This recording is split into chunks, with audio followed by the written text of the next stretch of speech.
Hello, everyone. I want to warmly welcome you to the second edition of our 90 Days Club Masterclass.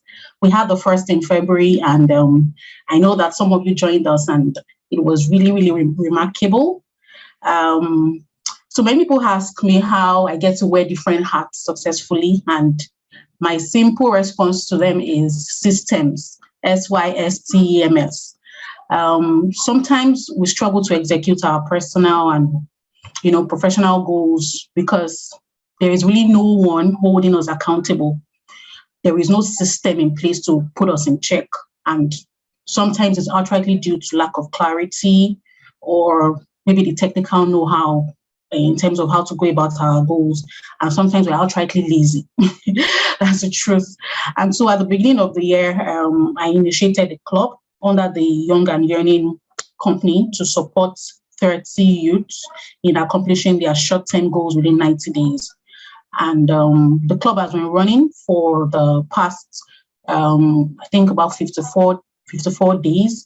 And in the club, we basically leverage accountability, partnership, group coaching, peer-to-peer mentoring, and other tactical tools that help us in supporting you in smashing your goals and, of course, unleashing your potential, which is our overarching objective. And so today we have an erudite speaker, like I said in my email. He's an author. I would allow Chineye do justice to his profile. However, he's someone that I've interacted with over the years.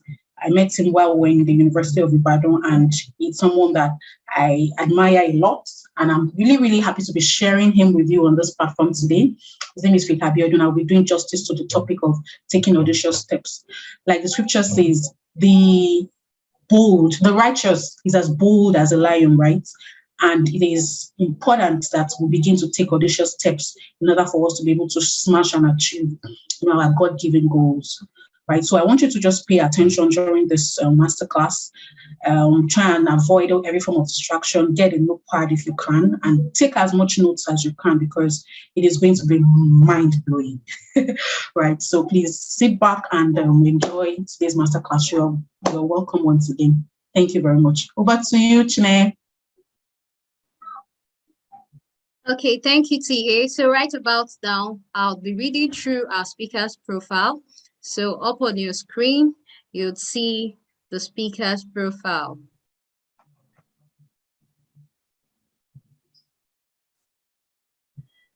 Okay, can we all see the screen? So we are privileged to have Mr. Faith Abiodun with us. Welcome, sir. We're pleased to have you here with us.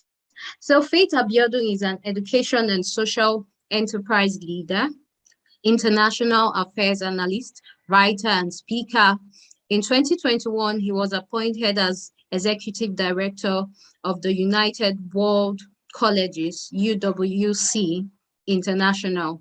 Faith started his professional career as a reporter for The Guardian, and as a radio host with Diamond FM, Ibadan, Nigeria, with highlights including interviews with Nobel laureates Wale Soyinka and Lehman Gobwe. He then founded and led two ventures, Global Impact Network and the Speech Academy, before joining the African Leadership Academy, ALA, in Johannesburg, South Africa in 2012. In a career spanning nearly a decade at ALA, he served as an executive overseeing communications, marketing, program recruitment, and partnerships. He also served as collaborative impact coordinator at Catalyst 2030, a coalition of the world's leading social enterprises working to achieve the United Nations Sustainable Development Goal. Today, he provides social political commentary for global news outlets like the BBC, the South African Broadcasting Corporation, and he's a contributor to Common Action Forum, a transnational network of intellectuals, academics, politicians, journalists, and activists. In 2016, he founded Future Africa, a public sector leadership organization with an extensive network of emerging leaders spread across more than 30 African countries. He is a member of the board of News Decoder, a global education news service, and he lends expertise to numerous projects promoting entrepreneurial leadership through education globally. Faith earned a bachelor's degree in the social science from the University of Ibadan, Nigeria, where he was editor-in-chief of the Union of Campus Journalists, and a master's degree in public administration at Syracuse University, New York, where he was a university senator and president of the Coalition of Multicultural Public Affairs Students.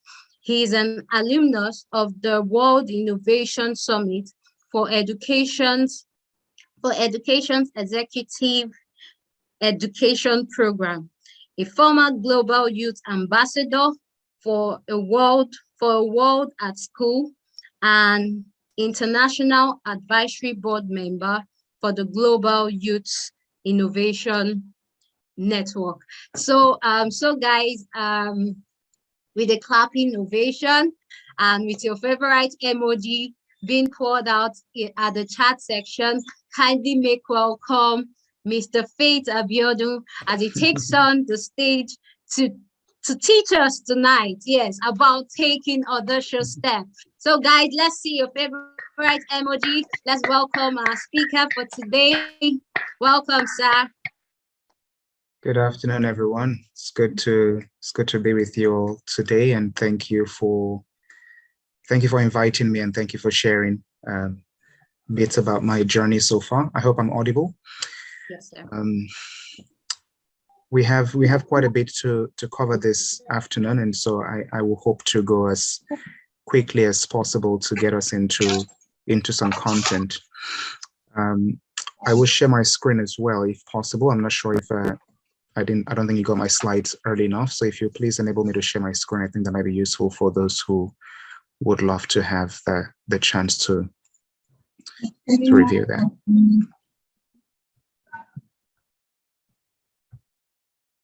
But in any case, I think we'll get started, and I think yes, I can do that now. All right. Let me just do this in 1 second, and hopefully we can get this going.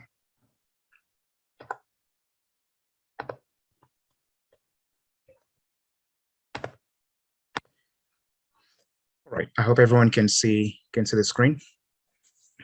Great. So taking audacious steps, that's the theme that I've been given, and you have a bit about my journey already. I will actually talk a lot more about some of the details along my journey in the course of the conversation. My plan will be to speak for between 20 and 25 minutes, and I hope we can spend the rest of the time taking some questions. So please, I would much favor taking your questions than talking at you endlessly, because I think that'll be more valuable. So allow me to share a bit about my journey, and then we'll come back into some questions. I'll begin with a quote that you will find somewhere on my website, and it's one of the things that I wrote about 2 years ago, thereabouts, and I says, hard things are hard, and that's the hard thing about hard things, but not all things are hard, and at times that's a hard thing to accept. It's a bit complex to just look at when you just look at it on the screen, but the point is that there are things that are hard, and that's what makes those things hard, the fact they're hard, but not everything is hard. And when you think about taking audacious steps, you might dream big dreams for yourself, and at times you might wonder what it's going to take to achieve those big dreams.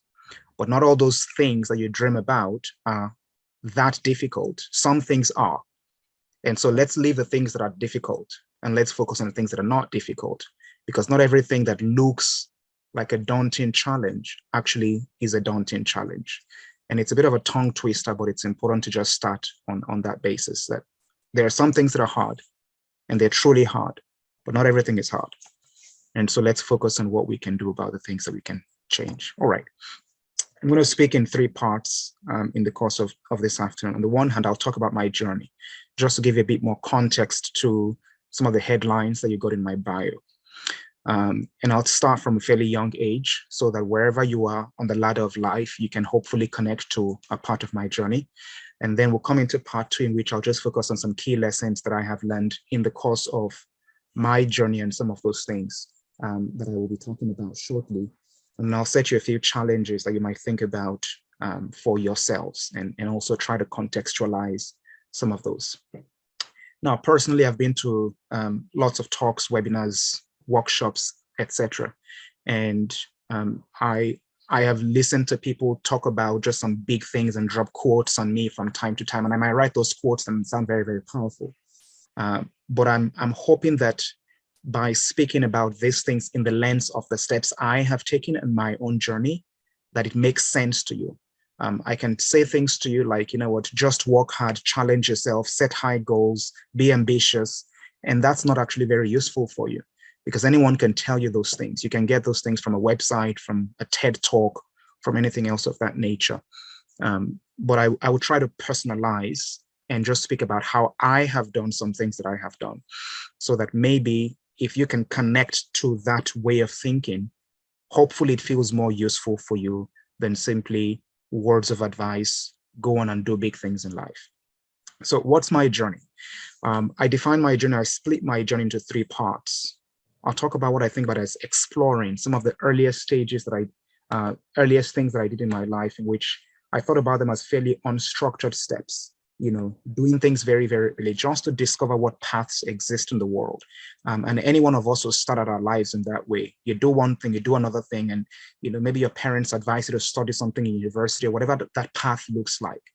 You can take some small unstructured steps, and I did as well. And so that was the exploring phase of my professional journey.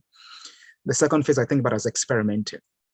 When I wasn't simply just doing unstructured things, I was deliberately investing in some skills and doing certain things that I thought were going to lead me in certain paths. And that helped me to really refine the direction that I took in my life.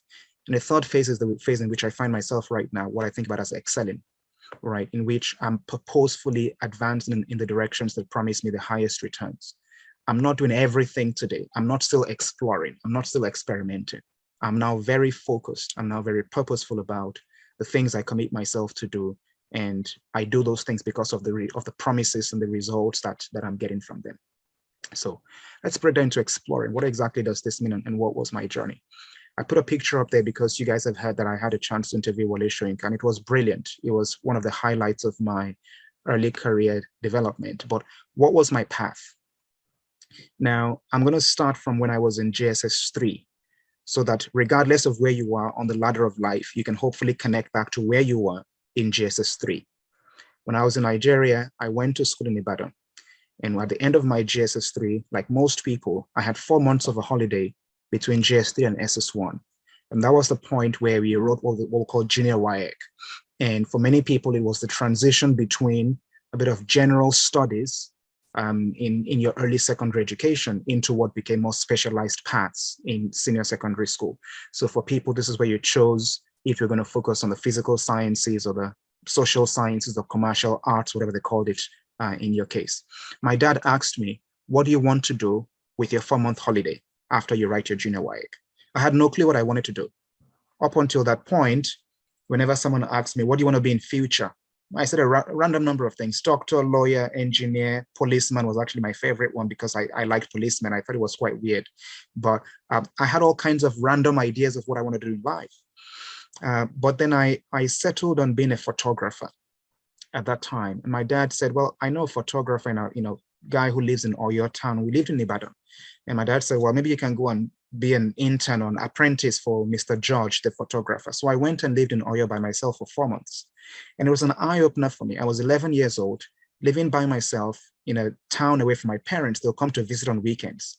But there were some disciplines, absolute core disciplines that I picked up in those 4 months of waking up in the morning. By 7 o'clock, I'll take a taxi, I'll get my breakfast, bread and whatever, and I'll take the taxi to the photographer's studio, and I would be there for hours from 8 o'clock in the morning till 6 or 7 in the evening, and then I'll go home afterwards, right? But there were early disciplines that I was building by committing myself to just trying something out. When I got back into secondary school and I finished my 3 years, I joined what was called the Young Writers Club. And I did that in my school because I had such a passion for writing, and I loved the dictionary. I loved, I was just a random kid, go to the library, read stuff, read the newspaper. My dad always had newspapers every day after school. I read the newspapers, read atlases, all kinds of things. And even though I spent the last 3 years of my high school focusing on social sciences, so geography, economics, and everything else that I did, I was discovering some attributes, some aptitudes, actual skills as a young writer. And when I got into university, I continued to do the exact same thing. So I went to UI in Ibadan, and I would write articles and post them on the notice boards, etc. And someone walked up to me one day and said, "Hey, you're quite a good writer. I've read your articles on the notice board. Why don't you join the press?" Right? And I thought, okay, sure, I'll join the press. And so I joined the press in my hall of residence and in my faculty as well. And I was a young writer. And that's where my life's disciplines really began to get shaped. Because when I joined the press, the guy who was my editor-in-chief is a gentleman I'll never forget, Nero Akintunde. The guy whipped me into shape. Basically, he would look at me in the eye and say, "Faith Abiodun, I need 2 articles from you every single week without fail, original articles."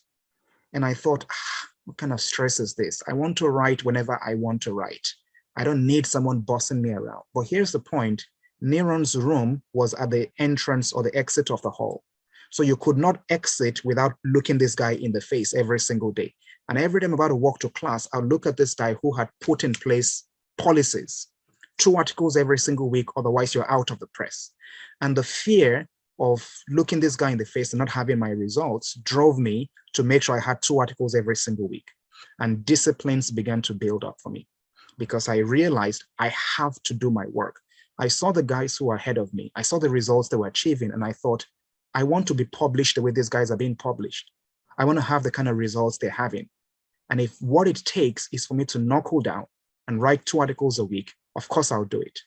The press used to have meetings at 11 p.m., 12 midnight. We'll finish at 1 or 2 in the morning, and we'll be sleepy, but we'll be there doing those meetings. And I'll be thinking, gosh, why are these guys so disciplined, so focused? But they were. And that's where my disciplines began to grow. And so a lot more happens down the line, but I wanted to start with this phase of my career in which, now at this point, I was studying geography in university. I did not know what my career was going to look like. I did not know that I was going to become the youngest executive director in the 60-year history of the company I now lead. I did not know any of the awards or places I was going to travel to. None of those things showed up at that time. I was just a 17, 18-year-old guy on campus, exploring what my career might look like and discovering some disciplines. So I say that because if you are currently at that stage of life where you're still trying to figure things out, exploring, the best thing you can do for yourself is to commit to a process that helps you build disciplines, because everything else you do in life will draw out of that. So your disciplines really, really matter. The quote I put up on the screen there says, your career direction is your personal responsibility.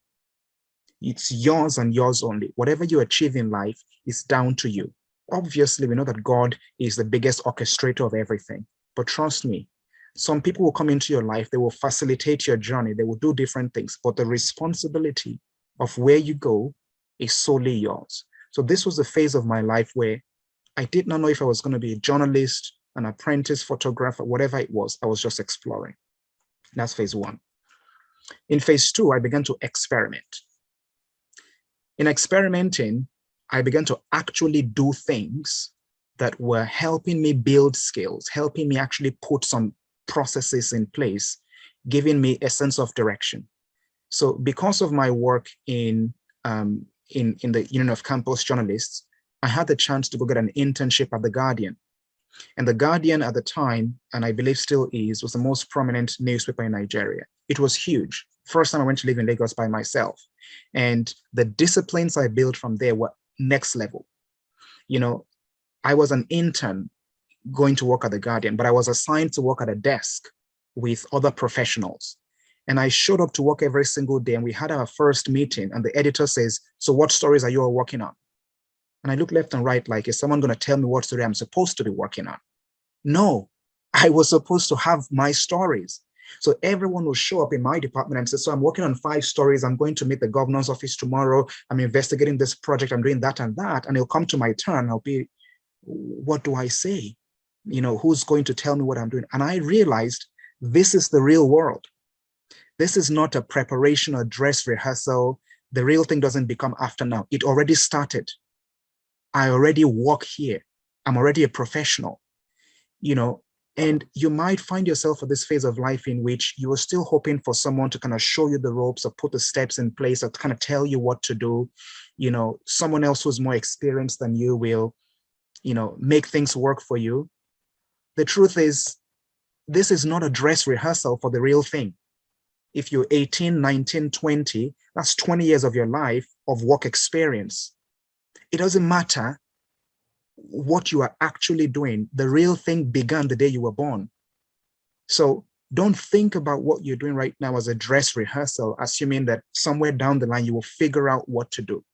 When I showed up at my desk that day and everyone had a story they were working on, I realized, gosh, I need to have stories I'm working on. I did not know how, but there were light bulbs going on in my head.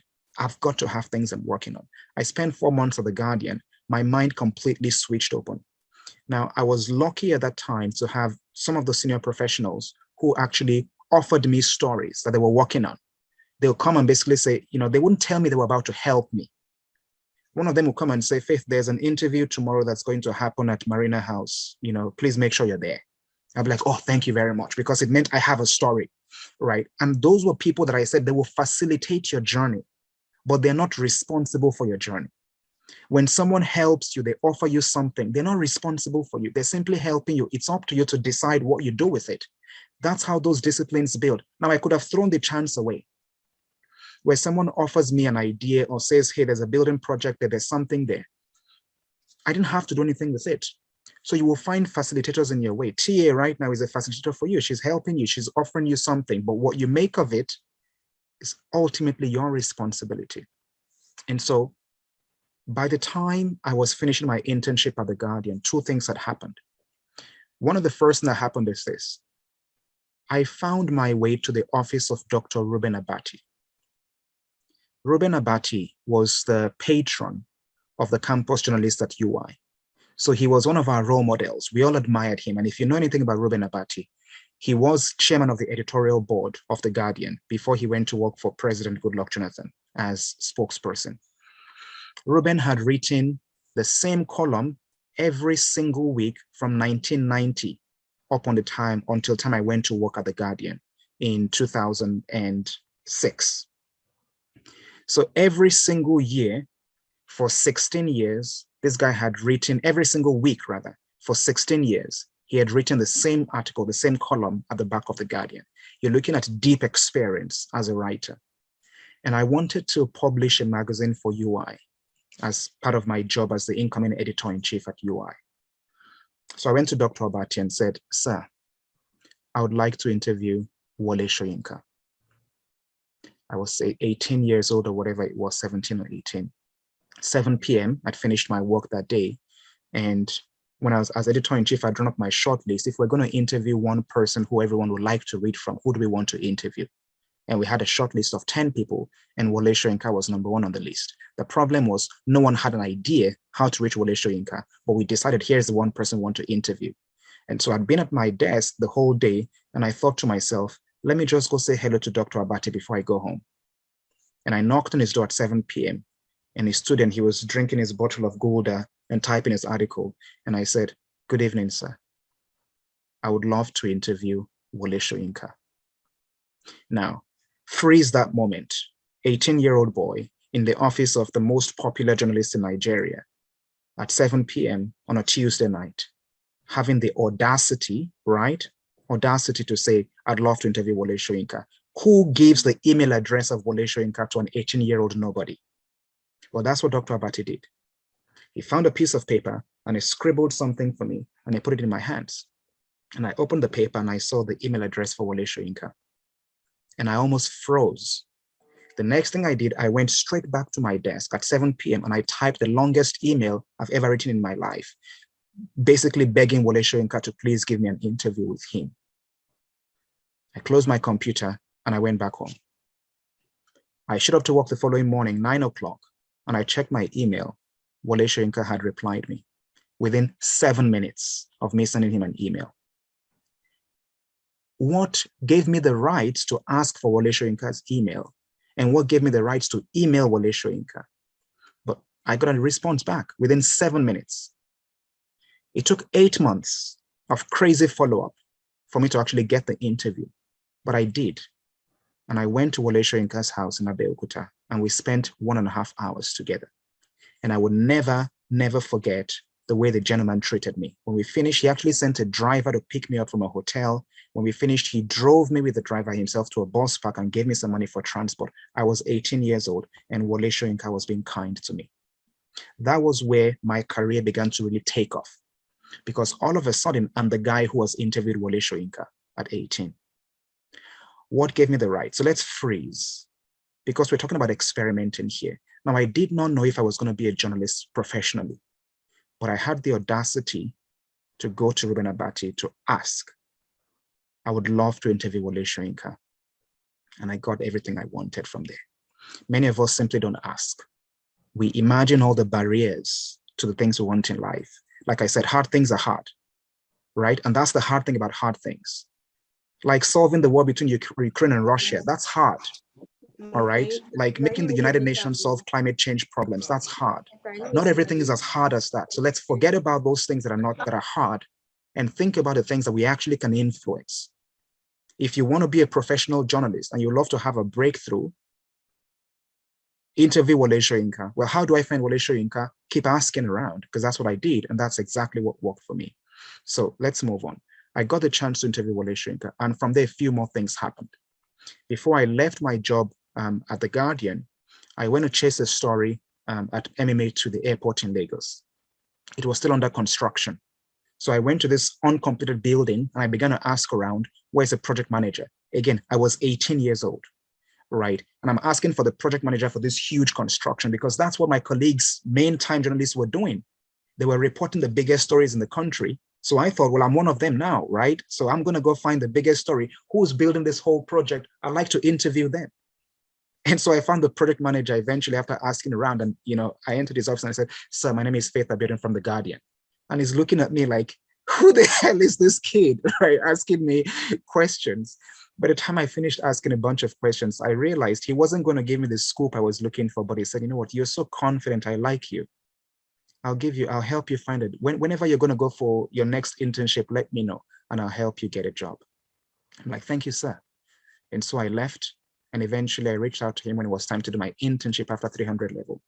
And he offered me a job at the completed airport. So I joined the airport in its first year of operation, working in communications department. My classmates were doing internships at all, God knows, all kinds of companies. I was earning 20,000 naira, 30,000 naira actually, in 2007 as an intern at Courtney Group. But long story short, I worked at the biggest, most beautiful airport in Nigeria for 4 months as an intern, building my resume.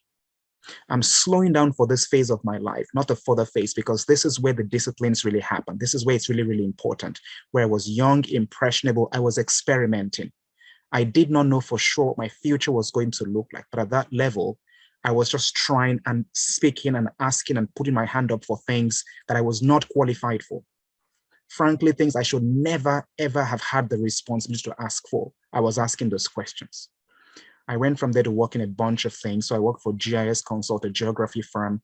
I helped to establish the radio station at university when I was a student who was on the committee to establish the radio station. When the radio was established, I became a presenter. So I spent 1.5 years as a radio presenter. When it was time for my NYSC year, I established a public speaking school. But before that, this picture on screen is from the first organization I've actually founded, and Tosin, that's where we met. And I was looking for a picture that had you in it, but this one didn't have you in it, right? But there's a couple of the guys who helped to build what was, at that time, the most audacious project that I had design for myself. And what led me to establishing the Faith Initiative, I was in my last year of university. Actually, when I was finishing my internship at Bicourtney, the second company I'd worked for, I thought to myself, I'm going to UI for my final year. I've been editor-in-chief of UCJ, the Union of Campus Journalists. I've been this responsible guy. People kind of came to me. I was very scared, the people who will come to me to ask for advice. And I'll be thinking, do you guys know how young I am? Like, I'm this 19-year-old guy. I really don't have a clue what I'm doing in life. But people will come and ask me, I want to run for president of faculty, Faith, I want your advice. And I'll think, what do you think I know? Right? But everyone thought I was this responsible, super smart guy. And I kept thinking, wow, okay, so what do I do with my final year in university? Do I just do same of the same?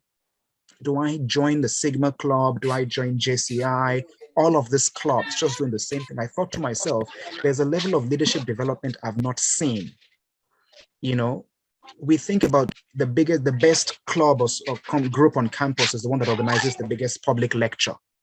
You know, so I was looking for a higher level of responsibility. Who's organizing community development? Who's supporting schools? Who is doing entrepreneurship? Anything. And I said, well, like, no one is doing it, so I'm going to do it. I'm going to create my own organization and I'll find people to support me. And I had the audacity to scribble down to myself just what this whole thing looked like.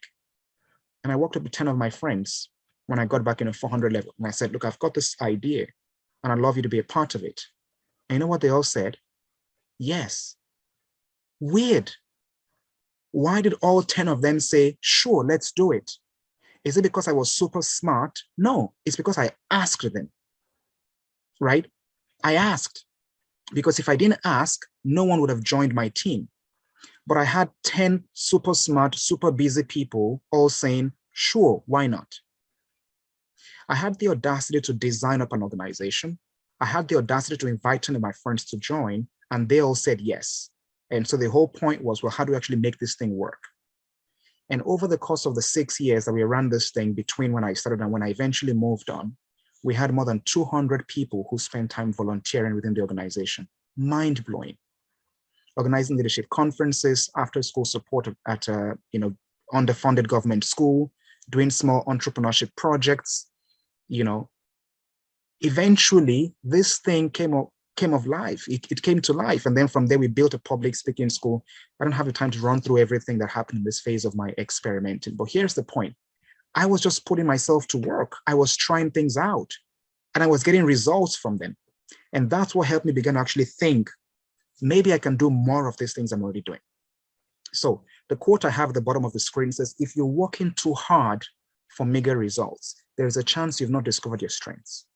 At this stage, I was putting effort and I was getting some results. That gave me a sense that maybe I'm finding an alignment between my strengths, what I'm actually very, very good at, and opportunities in life. So many, many times you're going to work so hard in a particular direction because you want it to work so badly.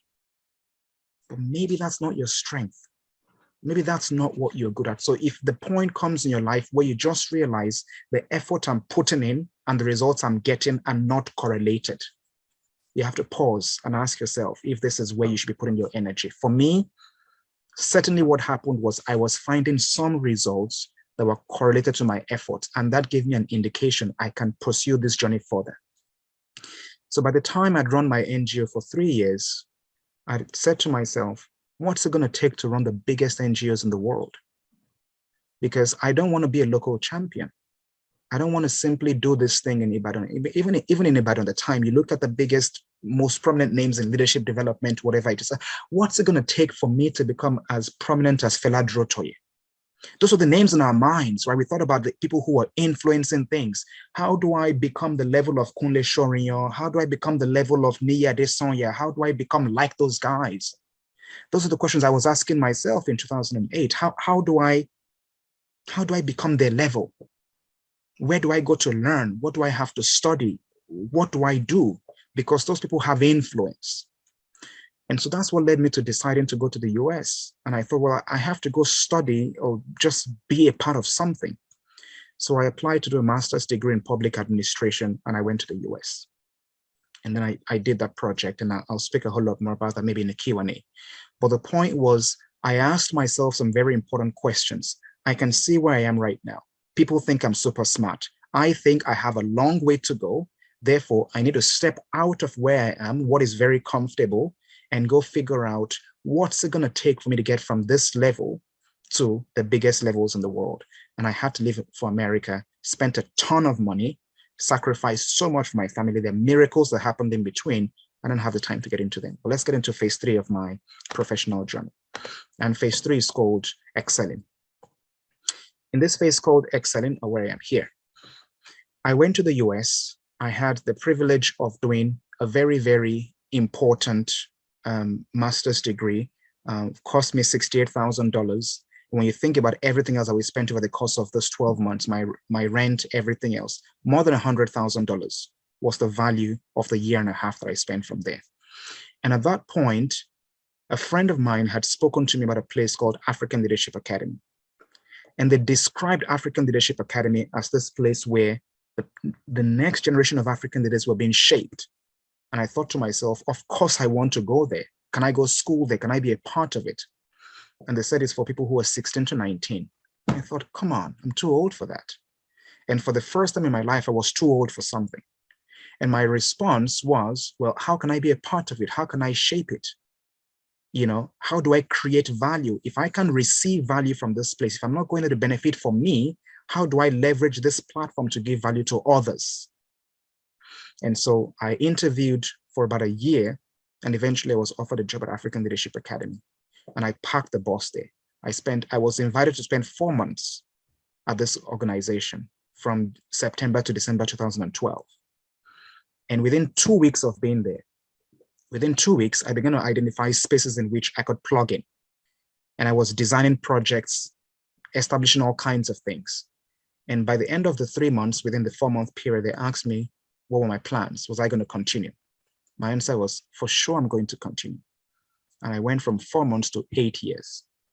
In those 8 years, I went from entry level to senior executive in 8 years.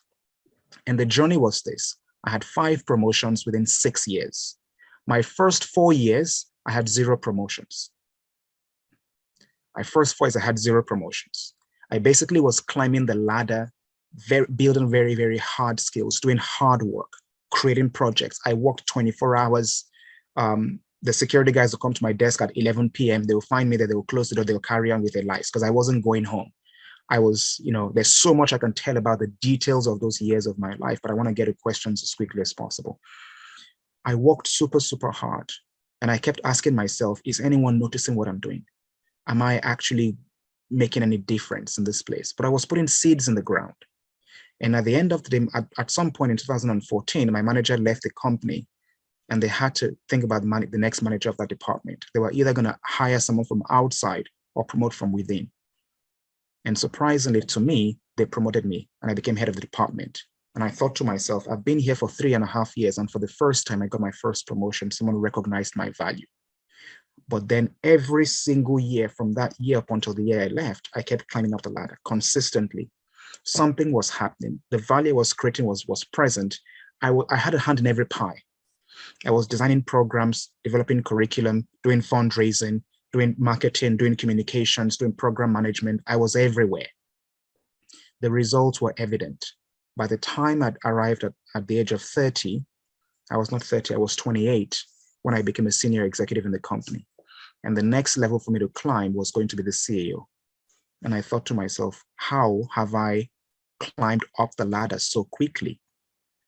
How have I made such progress so quickly? And I'm reporting to the CEO of the company. I'm the youngest executive at this place. I lead teams. I manage people who manage people. It was mind-blowing. I kept saying to myself, I didn't even think that I'll be here this quickly in my career. Now that I'm here, what next? Right? I'm always asking what next. I'm always imagining, well, how do the best in the world do it? I'm always benchmarking myself. If there's someone who is doing it better than me, how are they doing it? What are they learning? Where are they going? Who is influencing them? I need to figure out how the people who are doing it actually do it so that I'm not just reading the books about them or watching the movies about their lives. I want to have a front row seat to how these things actually happen. But I spent 8 years in this organization. I didn't just come in and go out. I was building. In those 8 years, I was working. So it's very, very important. Everything else you see on screen about my path, I founded a company called Future Africa, still existing today, 6 years on. I just finished a workshop actually with Future Africa this afternoon. Every single weekend, over the course of a year, we're running 5 leadership programs simultaneously for young Africans from 42 countries. And Future Africa is running right now. The person who I hand over Future Africa to is a person who was my student at African Leadership Academy. Now we're in business together, right? Lots and lots of details to share there. But I'll come very quickly to the final one on the list, United World Colleges International. That's where I currently work, and that's what brought me to London. UWC was founded 60 years ago by members of the royal family in the UK. So they wanted to establish an organization, a set of projects that will bring about peace and sustainability in the world through education. And so they founded an institution in Wales. And from there, over the next 50 years, they went on to build campuses in 18 countries across the world. So very Eurocentric movement.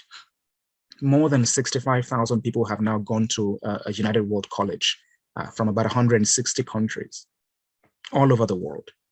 Last year, UWC was hiring for its next executive director. And someone reached out to me. I'm really accelerating my story here because I want to get to the point. But the chair of the international board of this organization, a highly, highly successful woman, reached out to me because we're part of a shared network together, a shared global network. She said, UWC is hiring for a new executive director. You might be interested in applying. And I thought to myself, there is no way I'm ready to apply. I thought maybe in the next 10 or 15 years, I'll become the CEO of a top global organization. Not now, I'm still building myself to be prepared for this.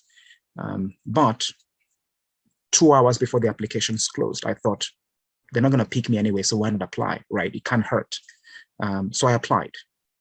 And I went through 7 stages of interview in 2 months. The final 2 interviews I did had about 23 people on the panel. Europeans all over the world, a couple of Asians, a couple of Americans. The long version of the story is more than 100 people applied for this job from all over the world. And for some crazy reason, the youngest, least qualified person in the pool was appointed as executive director of UWC International. And I resumed my job in December of last year. And I'm now 5 months into the job. And it still blows my mind every single day how these people in their 60s and 70s, highly, highly, highly, highly qualified people from all over the world, decided that this young Black African guy who was the least experienced for this role was the right person. I believe at the very least, because I thought to myself, why on earth would they think that I'm ready to be the CEO of a top global organization? On my executive team, the person who is youngest is at least 10 years older than me right now on my executive team. I lead the company. We've got 18 campuses. We have 2 offices in the UK and 1 in Germany. We have 160 national committees. So basically in the structure, I sit somewhere here. Under me, I've got a board of about 13 people. And then there is a council of 80 people. And then there's 18 schools in 5 continents. And there's 160 country chapters. And somehow, all of them thought I was the person to be their leader. It's bizarre. But that's where I find myself. And I'm sharing this in an accelerated version because I'm hoping that somewhere you get inspired to believe that there are hard things in life, but not everything is hard. And so it's up to you to decide how much you want to pursue those things that might look hard, but are really not that hard. My conclusion here is this: always be creating value. Recognition will come. It came for me. But the important thing was I was creating value. I wasn't chasing recognition. I was just creating value. So just commit yourself to do as much work as you can in creating value. Recognition will come down the line. That's phase 1 of my journey, the longest phase of this conversation. The next 2 will go very, very quickly. In phase 2 of my journey, I want to just share some key lessons that I've learned from taking audacious steps. And this picture I took from a conference when I went to Turkey. In 2013, these guys invited me. It's a network of universities across the Arab world and across the Middle East. And they were looking for someone to share with them lessons from building successful projects. And for some weird reason, they invited me. And I thought to myself, why on earth have these guys invited me to come share lessons with them? These are vice chancellors of universities. These are highly successful education leaders. And they thought I'll be the right person to share with them lessons about building successful projects. So there I was in Istanbul. This is a quote you will find on my website as well, because I think it's quite important just for this phase of the conversation. Listen to this carefully. You cannot change what you don't understand. You want to change the world? Try to understand the world. Invest time in learning, gleaning knowledge, cultivating wisdom from every possible source. Talk to people, read books, discover experiences, consume all kinds of media. Be keen, be observant, be philosophical, postulate theories, and through the course of your life's work, evolve those theories that you have about how you think the world can change. Challenge conventions. There are things that exist, challenge them. Make bold decisions, write, speak, do. Learn how to change the world, because that's the only way to actually change the world. So that's a quote you'll find on my website. A couple of lessons that I thought I'll share with you. I'm just going to zoom through them very, very quickly, because I've spent way too much time talking. Number one, your career goals may change many times. That's okay. Okay, that's okay. You might want to be a doctor, lawyer, engineer, psychologist, whatever. It's okay. Change as many times as you want to. Number two, life's best learnings come through practice. Read as many books as you want, go to as many seminars as you want, watch as many documentaries as you want. That's not how you learn in life. You actually learn through practice. So find ways in which you can practice all these ideas that you're developing, because that's where you actually become a better person. All the other things are input. They're necessary, but that's not how you learn in the best way. Number three, be open to opportunities and learn to identify gaps that you can fill. That's what I've done throughout my career. Where can I fill a gap? Where can I be useful? Where can I be relevant? Where can I make a difference? Number four, be resourceful. Even if you're just one step ahead of someone else in life, be a mentor, right? Because you've learned something, give something, train someone, tell someone else how you did it, because maybe you would inspire them to go do it as well. So no matter how far you are on the ladder of life, you can help someone else, and that's a fact. Number five, convert your expertise into valuable products. If there's something you're good at, make something out of it. Create a small business, train someone. Always just be converting your expertise into valuable products. Be creating value at any given point in life. Whatever you know, that's a product. So think about how to convert that into a product. We can speak more about that. Number six, take a long view in everything you do, right? The world is not ending today, hopefully, or tomorrow. So always think long-term, right? What are the long-term things I can gain from this thing? What are the skills I can build? Who can I become over time? Always take a long-term view. Number seven is a summary of everything. In my case, I'm only able to make sense of life when I look backwards at my journey.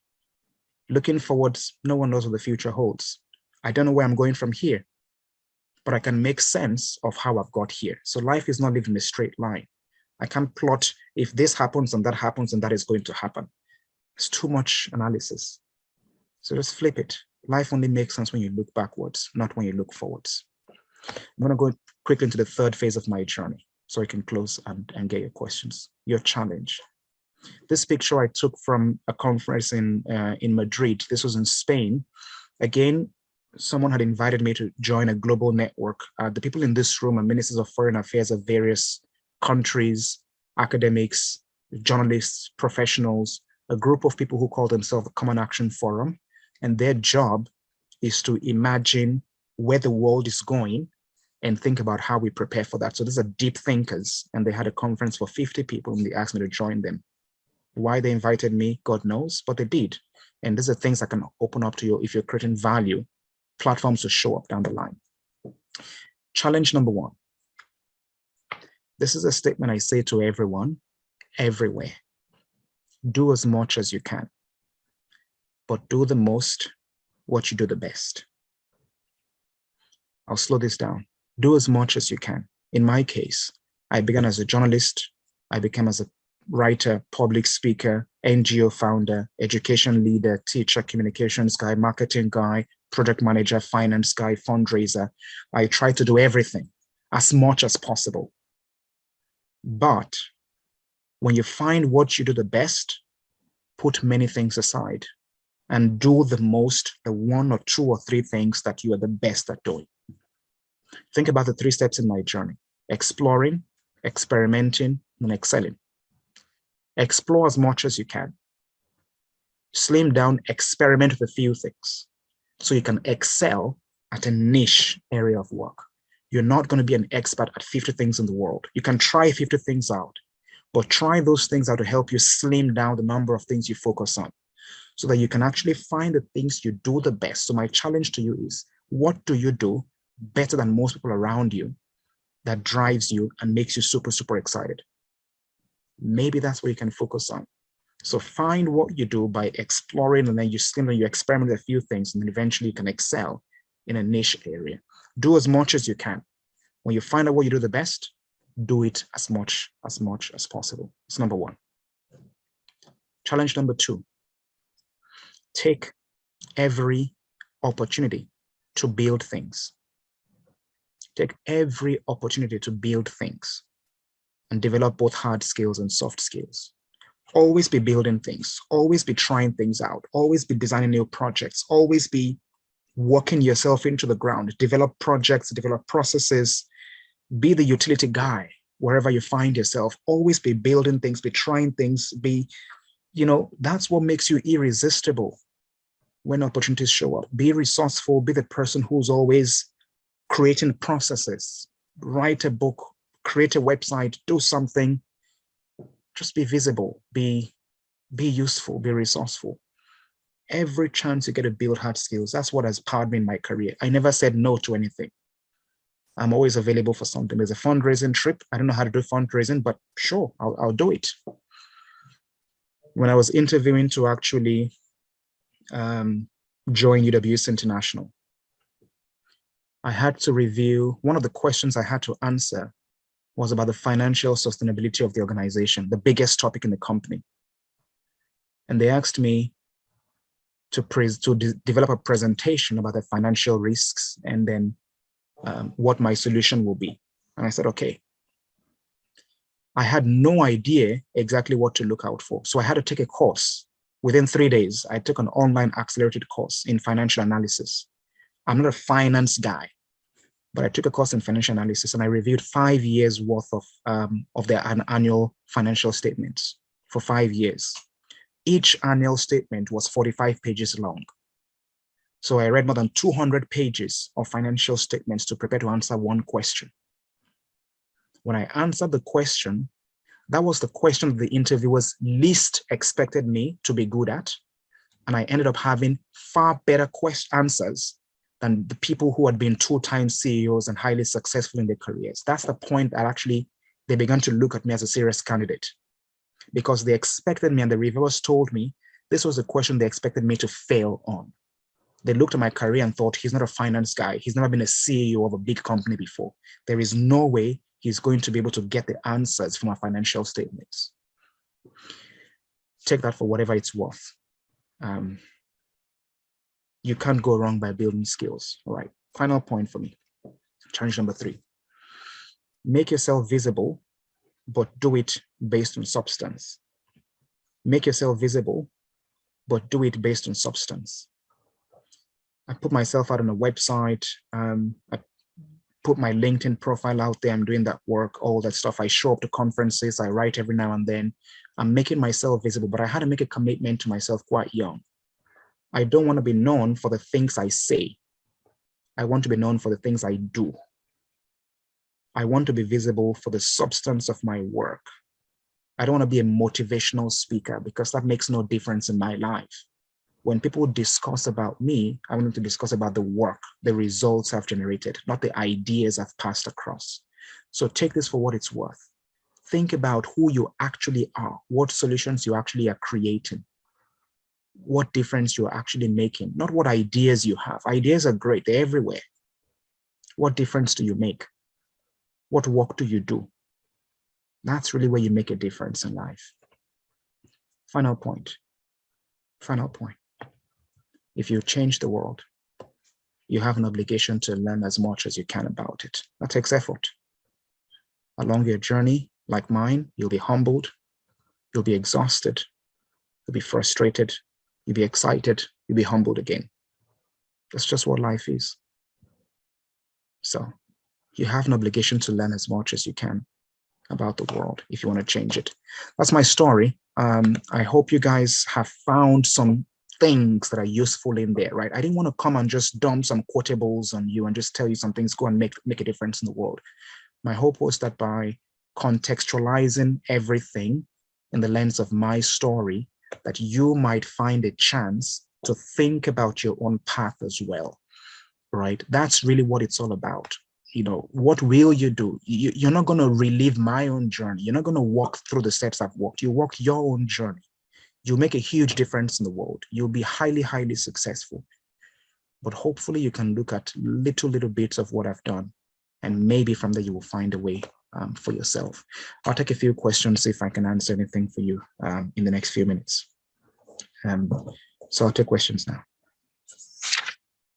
Okay, thank you so much, sir. All right, guys, let's type in our questions. Kindly drop your questions at the chat section. And if you would like to speak directly to Mr. Faith, you can use the raise hand button. You can use the raise hand option. Okay, let's get questions. Let's get questions. Michael Adeye asked, how can I identify such disciplines? Michael, are you still here? We'll be taking your questions now. I'll take about 3 questions together if possible, so that we can answer them in context. Yeah. Okay. So I've got Michael's question. I assume that came from when I spoke about disciplines earlier in the conversation. Yes. So that's fine. I can respond to that. Yeah. Okay. Do we have any other questions, guys? I think there was a hand, Juliana, if I'm not mistaken. Yeah. Let's see. Okay, Juliana Akonde, please, you can unmute your mic and speak. Hi, Juliana. Can you unmute yourself? Yeah, good evening, ma'am. Good evening. Yes, ma'am. So I have a question. How do we make ourselves visible and make use of substance around us? Got it. Okay, thank you, Juliana. Okay, Triumphant. Okay, good evening, everyone. So initially I didn't have a question, but I had to take a chance to speak. But I would like to ask how at what point did you realize that you were in the right path? Like all the things we experimenting with, exploring. At what point did you know, okay, this is what I'm supposed to be, or this is what I'm supposed to do? All right. Do we have more questions so we can just take them all together? Okay, let me see.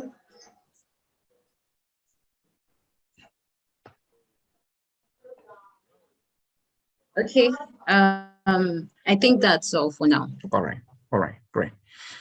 So how do you develop disciplines? How do you make yourself visible? At what point do you know you're on the right path? When you're learning about life, when you're trying things out for the first time, it feels stressful. It feels overwhelming because you don't know for sure what it's going to lead towards. I think about my life right now as a process of juggling 7 glass dishes. If you give me 7 glass dishes and I have to juggle them, none of them can afford to fall to the ground, right? Because then it smashes. So my job is to keep all 7 constantly in the air. I'm constantly juggling. If at some point I have to take on a new project, a new glass dish to juggle, I've realized I don't have capacity to juggle more than the 7, right? Each of them is crazy, they're busy, so many things are going on. I have to let one of these 7 fall to the ground before I can take on a new one. That's what life looks like for me. For each of you, it's probably the same. You have capacity to do a fixed number of things. Maybe you've begun your life by juggling 2, right? And maybe a 3rd one comes on board, you can make space for it, you keep juggling. Gradually, you take space for another one, you keep juggling. You can't take space forever because you have 24 hours in a day. What are you going to let go of in order to welcome something new? What is that thing that is so tangible that is so exciting that it's worth letting go of something that you find to be valuable today. So in my case, I realized that I have to constantly be focused on the things that I'm doing while staying open to other ideas out there. I've let go of ideas. I've created businesses that I've eventually let go. I've had ideas that I chose not to pursue. That takes discipline. So the disciplines that I have developed in my life have come in the course of doing. Those disciplines haven't come by me, simply dreaming up big dreams or imagining what might be. How do I become successful in life? Some of the disciplines that have defined my life. Number one, my parents taught me this: hard work does not kill. It is laziness that kills, right? And they always said it in Yoruba. Right? Hard work does not kill. It's laziness that kills. So work hard. That's number one. Work hard. The way I think about my work is this: who else is doing what I'm trying to do? Who is right now doing what I'm trying to do? I want to run a successful company. I want to build my own business. I want to become prominent for XYZ. Who is currently doing that? Let me see how they're doing it. Right? I'm always observing others. I'm always asking questions. At my age, who are the young CEOs in the world? How do they do what they do? I want to speak to them. I want to read their books. I want to ask them. I want to imagine the things that make them successful so I can do it. I want to repeat those things. It takes discipline. So the umbrella answer for you is this: ask more questions. Ask deeper questions. Imagine, take a step out of everything else and just really ask yourself, the people who have been successful in life, what do they do? How do they do it? It is questions that create knowledge, not answers. The process of actually formulating deep questions for yourself, that's where the change begins to happen. It's not in the answer you get. The answer might be trite, it might be useless, but the question itself, this deep yearning to crack something, that's where the difference happens for me. So one of the points I made earlier as well was to practice. You make a difference when you practice. So commit yourself to actually doing hard things. In making yourself visible, the platforms already exist today. Social media is powerful. Websites are powerful. Social media plus a website, very, very powerful. And then physical presence, conferences, workshops, seminars, say things. These things are so simple, but I understand how you imagine what they might become further down the line, and then maybe that scares you. Now remember, hard things are hard. And that's the hard thing about hard things. But not all things are hard. Becoming visible is not hard. My last point to you, if you remember, was for you to not build your visibility based on fluff. Build it based on substance. In my case, I was getting branded very, very early as a motivational speaker, and I disliked that. So I had to pull back and say, I'm not trying to be a motivational speaker. I want to be known for doing things. Now, what are those things I want to do? I wanted to be influential in the space of education, of leadership development, entrepreneurship development, and public sector development. I decided that. No one told me the framework. I just came up with that. All right, education, leadership development, public sector leadership, entrepreneurship. I like those themes. What do I need to do to become influential on these topics? Write, speak, work, go to places, build my own profile. Even if no one knows it right now, 5 people will know it. Those 5 will tell 5 other people. Eventually, I'm going to become prominent. But I have to do the work. I don't want to recycle other people's ideas. I have to do the work. And maybe in 5 years' time, the aggregate of everything I do will lead to something tangible. But I want to create value first. I don't want to be known first. I want to create value first. Recognition will come afterwards. What is the value I can create in education? What's the value I can create in entrepreneurship development? What's the value I can create on public sector development? Value first. Value first. Visibility comes afterwards. I don't think I've even realized I'm on the right path, right? That's the question. At what point did I realize? Life makes sense when you look backwards, not when you look forwards. So every time I pause and I imagine the trajectory of my journey, from the earliest point I can remember myself having come up on a change of path, my GSS3 was a point at which I realized I was bold enough to say to my father, I want to go do something. And I went out of my city and I went to become a photographer's apprentice. That's the point at which I can begin to trace my own life trajectory making a turn. Before then, everything else was standard. I lived with my parents, I went to school, we went to church, everything was normal. But for the first time at the age of 11, I decided I'd like to do something. Between 11 and now, I look backwards and try to paint a picture of what have I done, what has made sense. And I think it actually makes sense. I think I can see patterns. That's what you should be looking for. What patterns make sense when you look back at the trajectory of your life to date? Not to imagine what you might be. Don't spend too much time on that. Look at what you have done and see what sense you can make of that path. Where have the changes occurred? What spurred you to make those changes? Actually spend time with yourself, with your own mind, asking yourself those questions. What made me study what I studied in university? The first job I pursued, what led me to do that? The first business I founded, why did I do that? You know, how did I get to where I was going? You know, how have I become who I have become?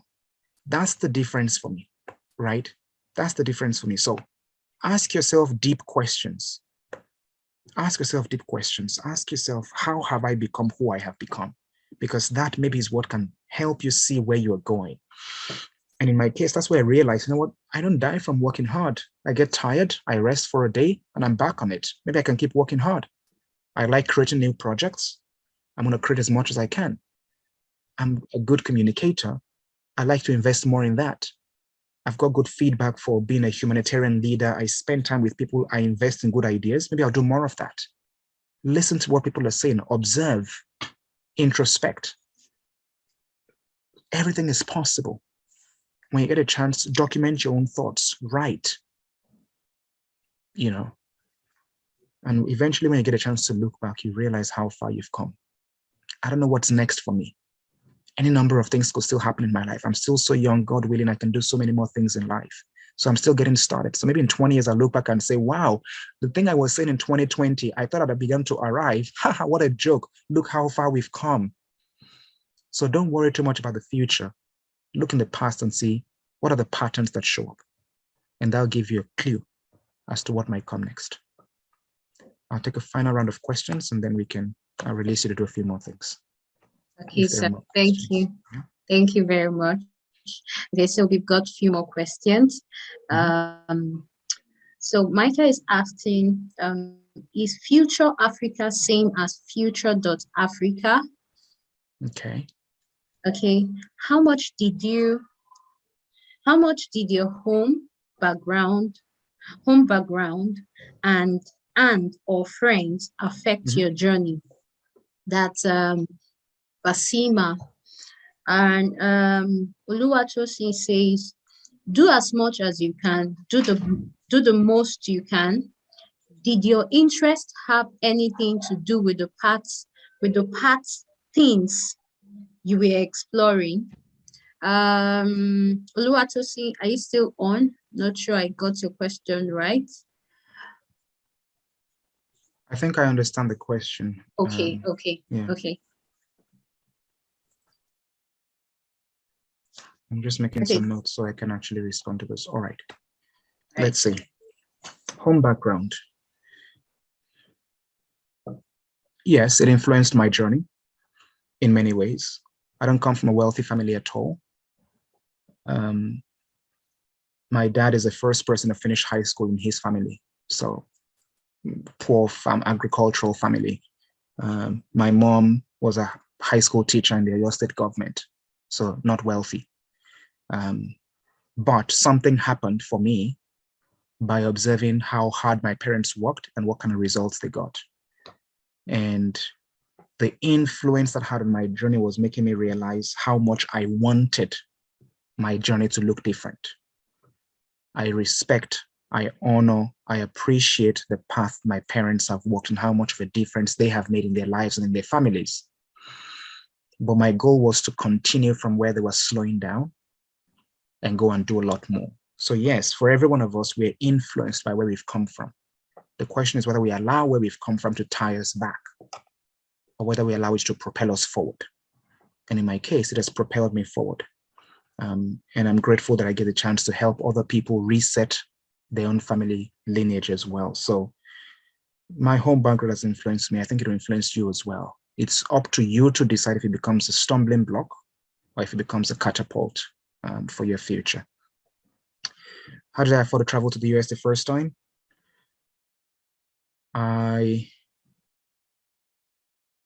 The cost of my tuition was $68,000.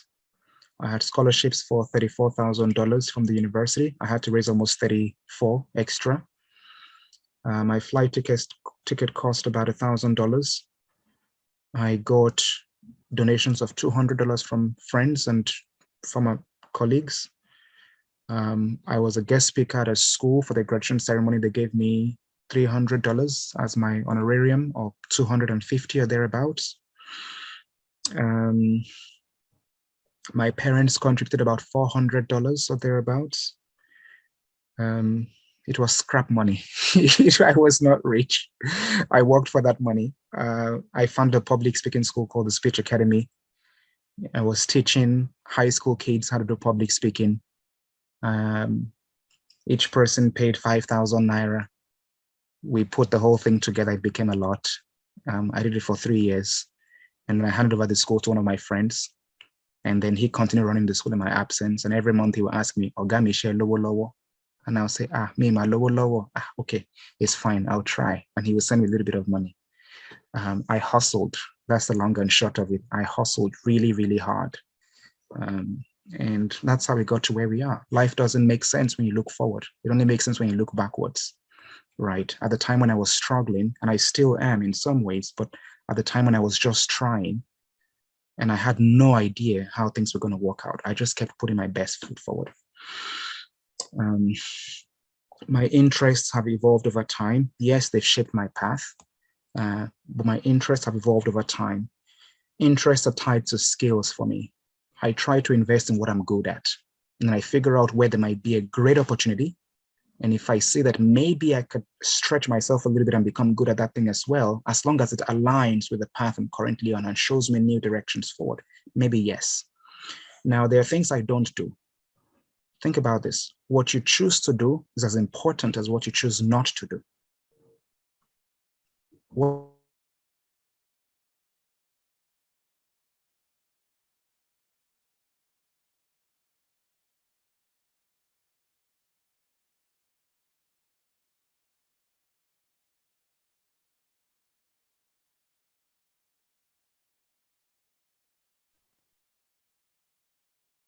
Okay, can you hear me?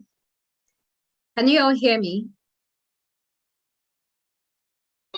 I can hear you. Okay, so I think Yes, ma, I can hear you, ma. okay, I think Mr. Faith's video is frozen. Okay. Okay, so we look forward to having him join us back. I trust this session has been a wonderful one, guys. Has it been a wonderful one? Okay, so there's a survey up on the screen right now. So kindly attempt the survey. Welcome back, sir. I think I got caught off there for a second. Yes. In any case, I'll just close on what I was saying. I see you've got a survey up already. I'll just wrap up for everyone by saying that everything I've done so far, my path so far, I really acknowledge the place of God in my life and the chance to work hard, because that's really what makes us good at what we are good at. It's the fact that we're strengthened by God, but ultimately you have to take responsibility for what your path looks like, what you choose to become. There will be facilitators on your way, but your career is ultimately your responsibility. So I hope that this has been useful in some way to propel you forward And Tosin knows how to reach me. So if you've got further questions after this, please don't hesitate to email me, and I'll do my best to respond as quickly as I can.